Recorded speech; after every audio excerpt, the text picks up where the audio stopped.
Welcome back to my YouTube channel. आज की इस वीडियो में हम डिस्कस करेंगे ब्रोंकाइटिस के बारे में।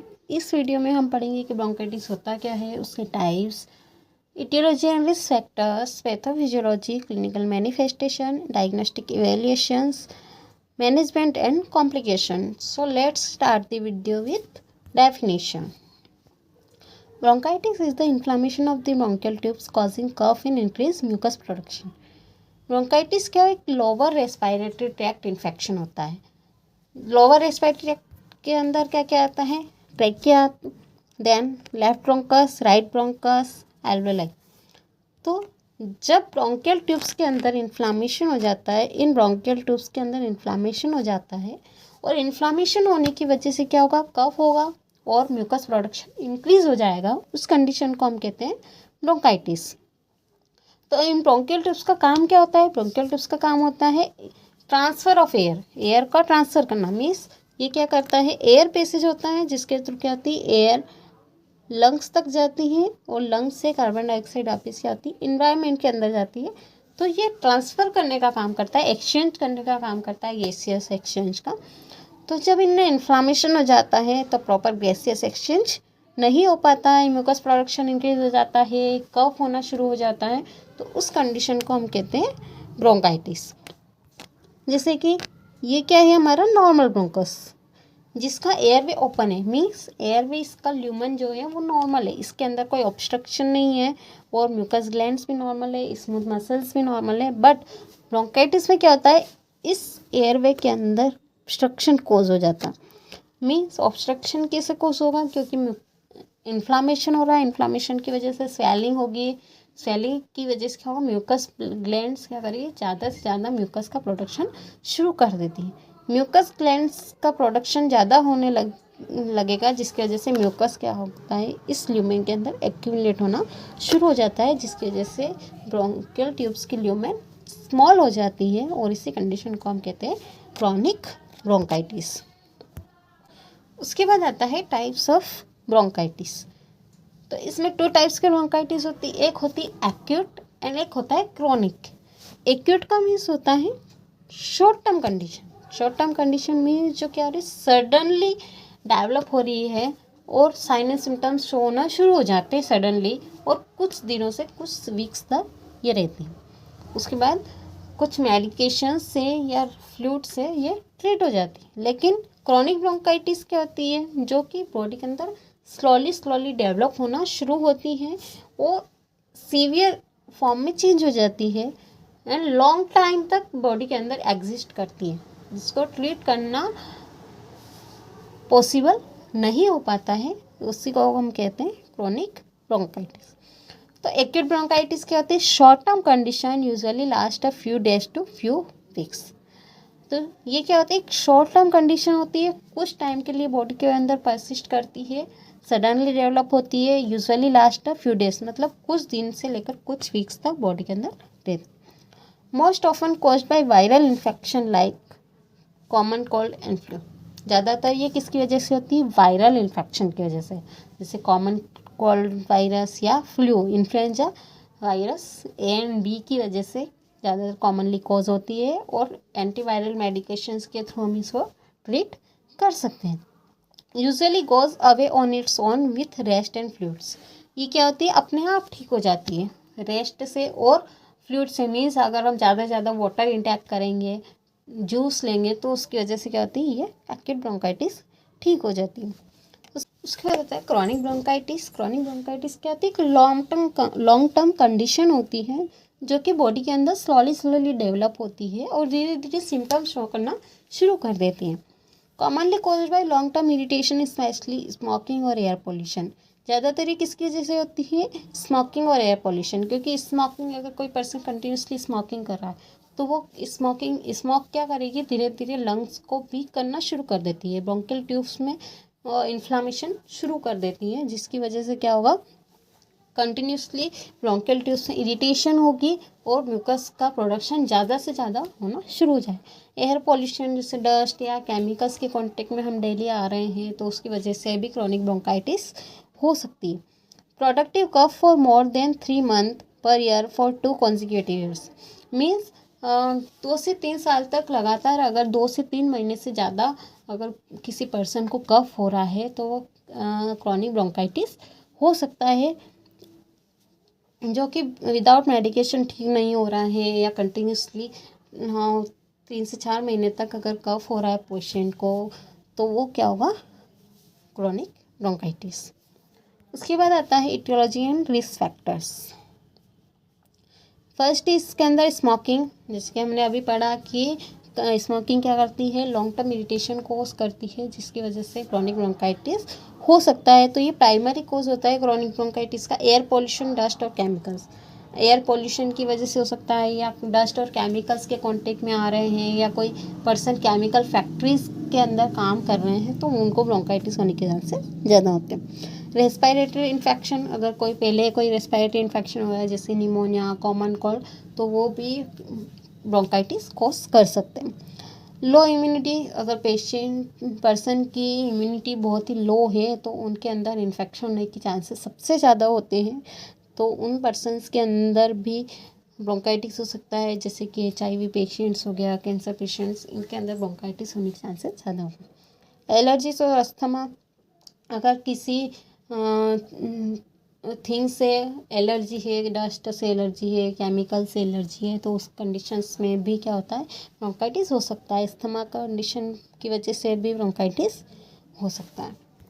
उसके बाद आता है पैथोफिजियोलॉजी। पैथोफिजियोलॉजी में हम पढ़ते हैं कि ब्रोंकाइटिस किस तरह से बॉडी के अंदर डेवलप हो रहा है, साइन सिम्टम्स कॉज करता है।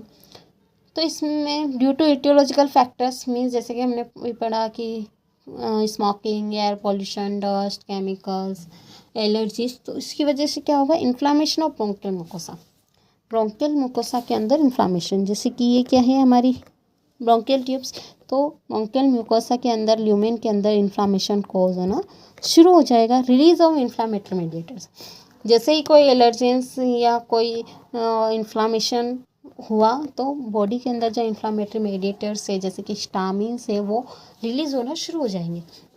तो जब यहाँ इन्फ्लामेशन होगा तो एयरवे वॉल्स में स्वेलिंग होना शुरू हो जाएगी, एडिमा होगा, स्वेलिंग होगी। स्वेलिंग होने की वजह से क्या होगा, एक्सेसिव म्यूकस प्रोडक्शन। तो यहाँ पे जो म्यूकस ग्लैंड से इस ब्रोंकियल ट्यूब्स के अंदर म्यूकस ग्लैंड से वो म्यूकस का प्रोडक्शन बढ़ा देगी। म्यूकस प्रोडक्शन बढ़ने की वजह से जो सीलिया होते हैं, जो कि क्या करते हैं, म्यूकस को रिमूव करते हैं ब्रोंकियल ट्यूब से, वो क्या होंगे, ट्रैप्ड हो जाएंगे, म्यूकस वहीं पे एक्यूमुलेट होना शुरू हो जाएंगे। सीलिया अपना प्रॉपरली फंक्शंस नहीं कर पाएगा। अगर सीलिया अपना प्रॉपरली फंक्शन नहीं करेगा तो म्यूकस बॉडी से रिमूव नहीं होगा और वहीं पे ब्रोंकियल ट्यूब्स के अंदर यहाँ पे क्या हुआ, एक्यूमुलेट होना शुरू हो जाएगा। जब यहाँ एक्यूमुलेट होगा तो एयरवे नैरोइंग ऑब्स्ट्रक्शन, अब एक्यूमुलेट हुआ तो जो एयरवे है वो क्या हो गया, स्मॉल हो गया, नैरो हो गया।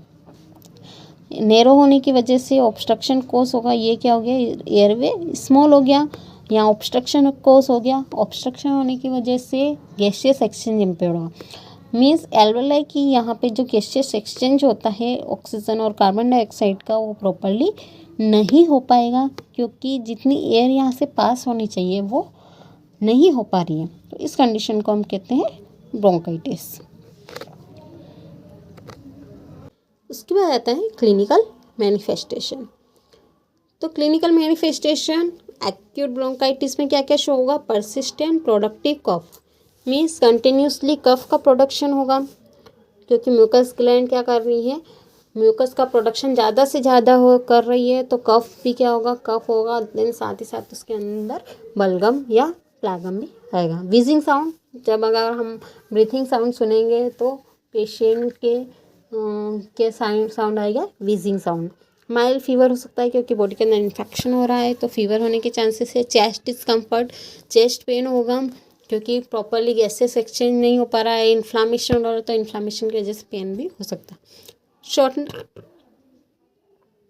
Shortness of breath means breathing difficulty होगी, क्योंकि जितना गैसेस एक्सचेंज होना चाहिए वो नहीं हो पा रहा है, तो पेशेंट को ब्रीथिंग डिफिकल्टी। फटीग होगा, क्योंकि ऑक्सीजन का लेवल कम हो रहा है तो पेशेंट को वीकनेस फील होगी, फटीग होगा, थकान हो सकती है। उसके बाद आता है क्रॉनिक ब्रोंकाइटिस। क्रॉनिक ब्रोंकाइटिस में क्या क्या सिम्टम्स जो होंगे, chronic productive cough thick sputum, means continuously cough production होगा, थिक स्पूटम होगा, मीन्स उसके अंदर वैट म्यूकस प्रोडक्शन भी ज़्यादा होगा। डिस्निया ऑन एक्सर्शन, अगर कोई एक्टिविटी कर रहे हैं, एक्सरसाइज कर रहे हैं, तो उस टाइम पे क्या होगा, पेशेंट को ब्रीथिंग डिफिकल्टी भी हो सकती है। साइनोसिस, साइनोसिस का मीन्स क्या होता है, ब्लूइश डिस्कलरेशन स्किन का। अब स्किन का ब्लूइश डिस्कलरेशन कब होगा,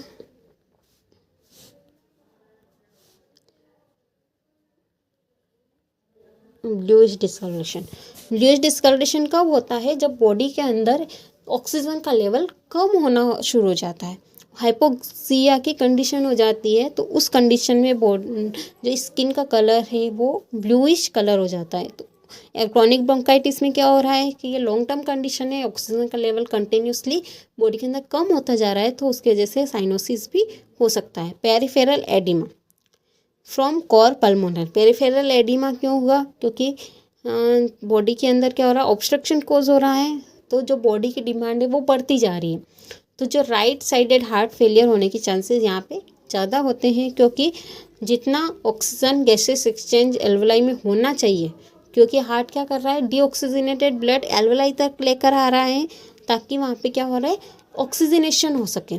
लेकिन जब बॉडी के अंदर ऑक्सीजन का लेवल कम होगा, तो मे बी प्रॉपरली जो ऑक्सीजन डीऑक्सीजनेटेड ब्लड है, ऑक्सीजनेटेड ब्लड में चेंज नहीं हो पाएगा, और उसकी वजह से peripheral oedema means legs ankles में एडिमा भी हो सकता है। फ्रिक्वेंट रेस्पिरेटरी इन्फेक्शन, मतलब अगर ब्रोंकाइटिस है तो कंटिन्यूसली रेस्पिरेटरी इन्फेक्शंस भी हो सकते हैं, जैसे कॉमन कोल्ड हो सकता है, निमोनिया हो सकता है, तो ये सिम्टम्स भी शो हो सकते हैं। उसके बाद आता है डायग्नोस्टिक एवेल्यूशंस। तो डायग्नोस्टिक एवेल्यूशंस में हम सबसे पहले हिस्ट्री और फिजिकल एग्जामिनेशन करते हैं। हिस्ट्री और फिजिकल एग्जामिनेशन में हम देखते हैं कि पेशेंट को पहले कोई मेडिकल हिस्ट्री है, या फिर स्मोकिंग कर रहा है, या एयर पॉल्यूशन है उसके आसपास, तो हम वो फाइंड आउट करते हैं। फिजिकल एग्जामिनेशन में हम फाइंड आउट करते हैं इंस्पेक्शन के थ्रू, देन ऑस्कल्टेशन के थ्रू हम ब्रीथिंग साउंड सुनेंगे, देन चेस्ट एक्सरे हम करवाते हैं, ताकि हम फाइंड आउट कर सकें कि पेशेंट को निमोनिया तो नहीं हो रहा है, कहाँ पे ऑब्स्ट्रक्शन हो रहा है। स्पूटम कल्चर करवाएंगे, क्योंकि इन्फ्लामेशन हो रहा है, तो हम इन्फेक्शन को फाइंड आउट करने के लिए कौन सा बैक्टीरिया वायरस इन्फेक्शन कोज कर रहा है, तो हम चेक करेंगे। पल्मोनरी फंक्शन टेस्ट PFT करवाएंगे, ताकि हम पता कर सकें कि बॉडी के अंदर ब्रोंकियल ट्यूब्स में कहाँ पे इन्फ्लामेशन हो रहा है, कितना इन्फ्लामेशन हो रहा है, प्रॉपरली पेशेंट ब्रीथिंग कर पा रहा है या नहीं कर पा रहा है, तो हम ऑब्स्ट्रक्शन को फाइंड आउट करने के लिए pulmonary function test ABG means arterial blood gas analysis करेंगे। क्यों करेंगे, ताकि इससे हम पता कर सकें कि ब्लड के अंदर ऑक्सीजन और कार्बन डाइऑक्साइड का लेवल कितना है। हाइपरकेपनिया और हाइपोक्सिया की कंडीशन को हम चेकआउट करेंगे। CBC means complete blood count, WBC check करवाएंगे, क्योंकि इन्फेक्शन हो सकता है, तो पूरी बॉडी का ब्लड सेल्स का हम फाइंड आउट करेंगे। RBC WBC को हम चेक करेंगे। उसके बाद आता है मेडिकल मैनेजमेंट में हम फर्स्ट देंगे ब्रोंकोडाइलेटर्स जो कि क्या करते हैं, ब्रोंकियल, नाम से ही पता चल रहा है, broncho means bronchial tubes and dilators means dilation cause करना। ब्रोंको का मीन्स होता है ब्रोंकियल ट्यूब्स, और डायलेटर मीन्स जो क्या कर रहा है, डायलेशन कोज कर रहा है। तो ब्रोंकियल ट्यूब्स में क्या हो रहा है, ऑब्स्ट्रक्शन कोज हो रहा है, तो ब्रोंकोडाइलेटर्स क्या करेंगे, ब्रोंकियल ट्यूब्स में डायलेशन कोज करेंगे, ताकि ऑब्स्ट्रक्शन रिमूव हो सके और प्रॉपरली गैसेस एक्सचेंज हो सके। कॉर्टिकोस्टेरॉइड्स देंगे, क्योंकि इन्फ्लामेशन हो रहा है, तो कॉर्टिकोस्टेरॉइड देंगे। इनहेल्ड फॉर क्रॉनिक केसेस में हम इनहेल्ड कॉर्टिकोस्टेरॉइड देते हैं, और एक्यूट में हम ओरल स्टेरॉइड्स भी दे सकते हैं। क्यों दे रहे हैं कॉर्टिकोस्टेरॉइड्स, ताकि इन्फ्लामेशन रिलीव हो सके। उसके बाद आता है एंटीबायोटिक्स। अगर इन्फेक्शन हो रहा है, बैक्टीरियल इन्फेक्शन है, तो हम एंटीबायोटिक्स देंगे। म्यूकोलाइटिक्स मीन्स, म्यूको का मीन्स क्या है, म्यूकस, और लाइटिक्स मीन्स ब्रेक डाउन करना। म्यूकोलाइटिक्स क्या करते हैं, म्यूकस का ब्रेक डाउन करना शुरू कर देते हैं, क्योंकि ब्रोंकियल ट्यूब्स में म्यूकस एक्यूमुलेट होना शुरू हो गया है, तो उस म्यूकस को ब्रेक डाउन करेंगे, ताकि वो क्या हो रहा, लंग्स से रिमूव हो सके और एयर पैसेज क्लियर हो सके। एंटीट्यूसिव्स जो कि कफ को रिलीफ करने के लिए दिए जाते हैं, क्योंकि कफ हो रहा है तो नाइट में कफ होने के चांसेस ज़्यादा होते हैं, तो जिसकी वजह से स्लीप डिस्टर्बेंस होगा, तो हम एंटीट्यूसिव्स देखें ताकि कफ रिलीफ हो सके। ऑक्सीजन थेरेपी, क्योंकि हाइपोक्सीमिया की कंडीशन हो रही है, ब्लड के अंदर ऑक्सीजन लेवल कम हो रहा है, ब्रीथिंग डिफिकल्टी हो रही है, पेशेंट को साइनोसिस की कंडीशन हो रही है, तो हम पेशेंट को oxygen therapy means oxygen provide करेंगे। देन उसके बाद आता है नर्सिंग मैनेजमेंट। उसके बाद आता है नर्सिंग मैनेजमेंट। तो nursing management position in high Fowler's to ease breathing, means हम पेशेंट को हाई फाउलस पोजीशन देंगे ताकि पेशेंट को ब्रीथिंग डिफिकल्टी से रिलीफ मिल सके। Encourage deep breathing and coughing exercise, patient को हम इनकरेज करेंगे ताकि वो deep breathing and coughing exercise करे, ताकि पेशेंट का जो कफ है वो रिलीफ हो सके, म्यूकस प्रोडक्शन कम हो सके। मेंटेन हाइड्रेशन, म्यूकस प्रोडक्शन ज़्यादा से ज़्यादा हो रहा है तो पेशेंट का बॉडी के अंदर हाइड्रेशन को मेंटेन करेंगे, ज़्यादा से ज़्यादा वाटर इंटेक करवाएंगे 2 to 3 litres per day. Provide bronchodilators, steroids, antibiotics disorder, जो भी डॉक्टर्स ने प्रिस्क्राइब किए मेडिसिन वो हम क्या करेंगे, पेशेंट को प्रोवाइड करेंगे time to time. Avoid respiratory irritants, smoke, dust, cold air, avoid करेंगे रेस्पिरेटरी इरिटेंट्स से smoking, dust, air pollution, chemicals को हम अवॉइड करेंगे ताकि और ज़्यादा सीरियस कंडीशन ना हो। एडमिनिस्टर प्रिस्क्राइब ऑक्सीजन, अगर ब्रीथिंग डिफिकल्टी ज़्यादा हो रही है तो जो डॉक्टर्स ने प्रिस्क्राइब किया है ऑक्सीजन ना हम पेशेंट को एडमिनिस्टर करें। Advice to stop smoking and avoid second hand smoke, patient को जो भी पर्सन है जिनको ब्रोंकाइटिस हुआ है हम उसको एडवाइस करेंगे ताकि स्मोकिंग को स्टॉप कर सके and avoid second hand smoke. Second hand smoke में अगर हम कहीं बैठे हैं, अगर हमारे आसपास भी कोई स्मोकिंग कर रहा है तो हम उसको अवॉइड करेंगे। Encourage rest and limit strenuous activity, encourage करेंगे ताकि पेशेंट क्या करें, ज़्यादा से ज़्यादा रेस्ट करे और कोई भी स्ट्रेस वाली एक्टिविटी ना करे, ताकि क्योंकि अगर वो स्ट्रेसफुल एक्टिविटी करेगा तो उसकी वजह से ब्रीथिंग डिफिकल्टी और ज़्यादा हो सकती है। उसके बाद आता है कॉम्प्लिकेशंस। अगर ब्रोंकाइटिस को हम ट्रीट नहीं करेंगे टाइम से तो क्या क्या कॉम्प्लिकेशंस हो सकते हैं। तो फर्स्ट है निमोनिया होगा, मीन्स लंग में इन्फ्लामेशन हो सकता है, एल्वेलाई के अंदर इन्फ्लामेशन हो सकता है। रेस्पिरेटरी फेलियर हो सकता है क्योंकि प्रॉपर गैसेस सेक्शन नहीं होगा, ब्रोंकियल ट्यूब्स में इन्फ्लामेशन हो रहा है, ऑब्स्ट्रक्शन हो रहा है, तो रेस्पिरेटरी फेलियर भी हो सकता है। एटेलेक्टेसिस मीन्स लंग्स का कोलाप्स होना, लंग्स क्या हो जाते हैं, कोलाप्स हो जाते हैं। क्यों? क्योंकि प्रॉपर गैसेस सेक्शन नहीं हो पा रहा है, हाइड्रेशन प्रॉपर मेंटेन नहीं हो पा रहा है, तो एटेलेक्टेसिस की कंडीशन हो सकती है। Cor pulmonale means right side heart failure हो सकता है क्रॉनिक केसेस में, क्योंकि जितना बॉडी की रिक्वायरमेंट है वो नहीं हो पा रही है, बॉडी की डिमांड बढ़ती जा रही है, तो राइट साइड हार्ट फेलियर भी हो सकता है। COPD progression means chronic obstructive pulmonary disease हो सकती है, जो कि क्या होती है, सीवियर फॉर्म होता है ब्रोंकाइटिस का।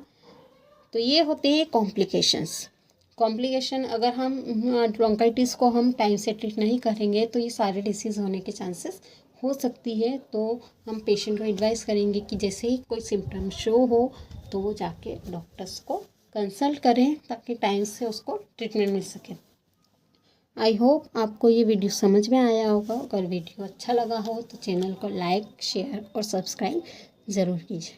Thank you.